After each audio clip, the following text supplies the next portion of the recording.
నేను స్వయంగా చెప్తున్నా. ఇక్కడ యేసు స్వయంగా ఏమని చెప్తున్నారంటే, అందుకు యేసు, నేను సత్పురుషుడు ఎలా చెప్పుచున్నావు, నేను మంచోని నువ్వు ఎలా చెప్తున్నావు?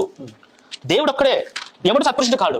ఈ భూమి మీద ఉన్న మనుషులలో నేను వాళ్ళ శిష్యుడు అడిగినప్పుడు నేను సత్పురుషుని మంచివానని నువ్వు ఎలా చెప్తున్నావు? దేవుడు తప్ప సత్పురుషుడు లేడు అంటే వీళ్ళేమంటారంటే యేసు పరిశుద్ధుడండి, ఏ పాపము చేయలేదండి అని అంటున్నారు. కానీ యేసే చెప్తాడు, నేను ఎలా సత్పురుషుడు, నేను ఎలా మంచివానని చెప్తున్నావు, నా దేవుడు తప్ప వేరే సత్పురుషుడు లేడు అని చెప్పేసి అన్నాడు. అది యేసు అడుగుతున్నది ప్రశ్న, స్టేట్మెంట్ కాదు. ఏది క్వశ్చన్ ఏది స్టేట్మెంట్ అనేది కూడా తేడా తెలియకుండా పుస్తకం రాయడం. స్టేట్మెంట్ చివరిలో ఫుల్ స్టాప్ ఉంటుంది. నేను సత్పురుషుని కాను, అది స్టేట్మెంట్.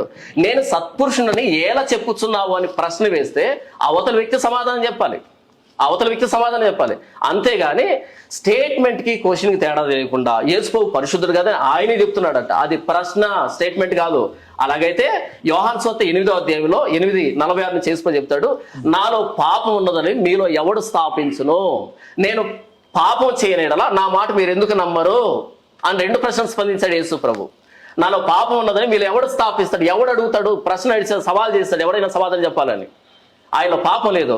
లూకాసు వార్త 1:31 రాయబడిన మాట ఏంటంటే, సర్వోన్నత ఆత్మని కమ్ముకుంటుంది, ఆ ఆత్మ కమ్ముకున్నప్పుడు పుట్టబోయే బిడ్డ పరిశుద్ధుడై దేవుని కుమారుడు అనబడును అనే మాట స్పష్టంగా రాయబడితే, మరలా యేసు పాపం అనేటువంటి స్టేట్మెంట్ మీ సొంతంగా ఎందుకు ఇచ్చారు? ప్రశ్నకి స్టేట్మెంట్ తేడా తెలీదా?